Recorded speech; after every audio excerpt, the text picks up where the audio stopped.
With 126 members voting in the affirmative, 109 in the negative, and 20 abstentions, House Bill number 9349 is approved on third and final reading.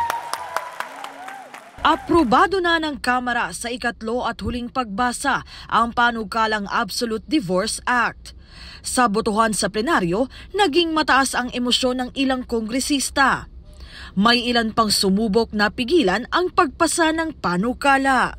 Being a parishioner of the San Antonio de Padua Parish of Barangay Nazareth, Cagayan de Oro City, I therefore, in also the presence of the religious organizations, I vote a resounding and strong no to the divorce bill.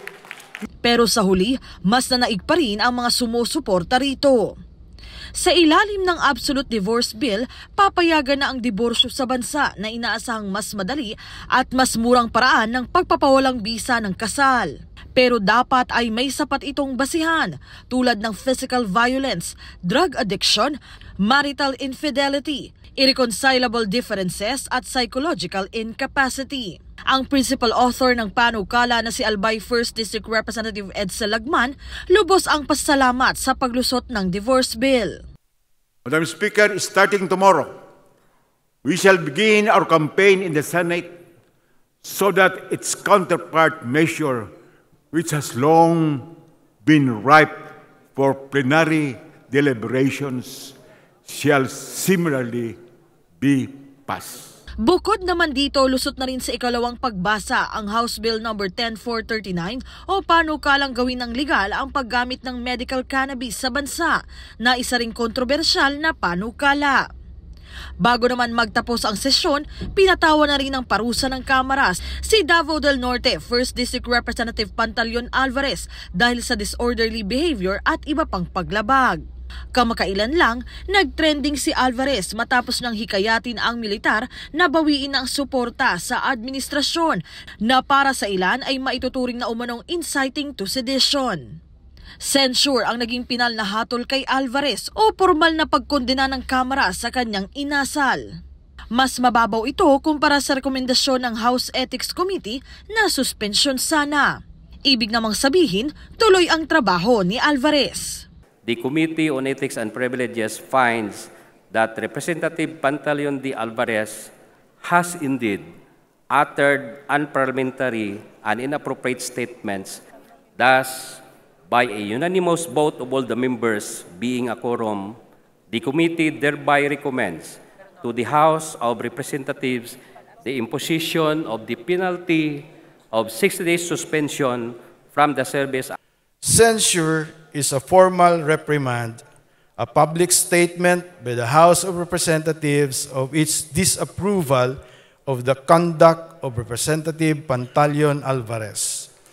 In this instance, censure would suffice in addressing the misconduct without being excessively harsh. Censure serves as a sufficient measure to address that misconduct without unduly impacting the ability to serve his constituents.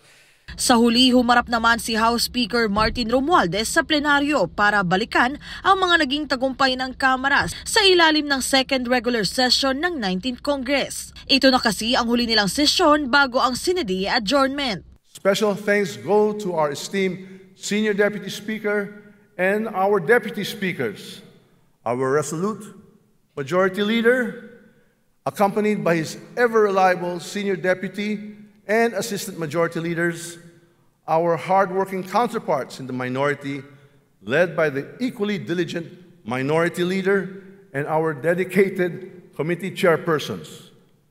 We also recognize the invaluable contributions of the contractual employees, janitorial services, and security personnel, most especially the media, our partner in disseminating legislative information to the people.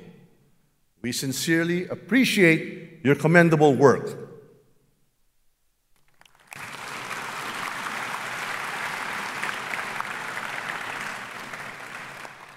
While we have achieved significant milestones, our journey is far from over.